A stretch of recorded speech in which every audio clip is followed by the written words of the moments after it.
Il y a une question qu'on m'a posée par rapport au financement ou au budget qu'il faut prévoir dans les cadres du programme pilote des étudiants des communautés francophones en situation minoritaire. C'est un nouveau programme qui a été lancé récemment par le gouvernement du Canada, dont l'objectif est de peupler vraiment des francophones, notamment des étudiants internationaux, dans des endroits qui sont en dehors du Québec. Et ce nouveau programme est une opportunité formidable pour toute personne qui désire venir étudier au Canada l'année prochaine.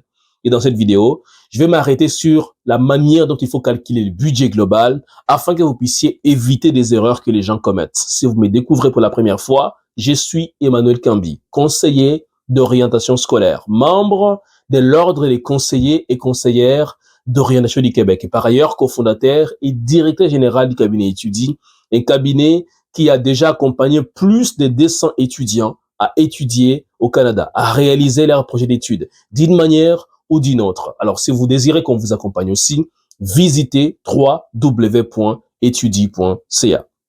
Venons-en maintenant à la manière dont il faut calculer le budget désormais dans le cadre de ce nouveau programme.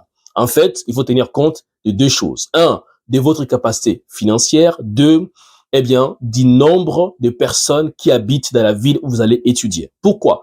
Parce que désormais, dans le cadre de ce nouveau programme, pour calculer les budgets, notamment les frais de subsistance, manger, boire, se loger, se promener, se vêtir, etc., vous devez tenir compte du nombre d'âmes, du nombre de personnes qui habitent dans la ville où vous allez étudier.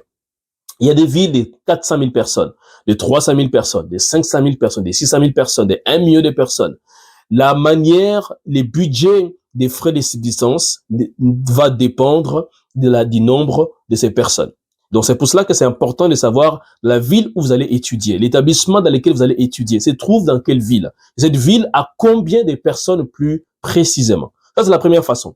La deuxième façon, évidemment, c'est votre capacité financière normale. Donc, vous devez prouver que vous avez les quoi pour payer les frais de scolarité, les frais de subsistance, les frais d'assurance maladie et hospitalisation, les frais d'installation, même s'il y aura un coup de main qui vous sera donné dans le cadre de ces programmes au niveau des services d'installation. Mais vous devez quand même prévoir un budget en conséquence, ainsi que le budget, évidemment, des billets d'avion aller et retour. Si vous tenez compte de ces facteurs, vous avez plus de chances de pouvoir présenter une capacité financière qui tient compte vraiment des exigences du gouvernement du Canada, notamment dans les cadres de ces programmes pilotes des étudiants des communautés francophones en situation minoritaire. Il me fera plaisir de vous accompagner à condition de prendre rendez-vous dans la barre de description. Vous allez trouver un lien à ce sujet. À bientôt.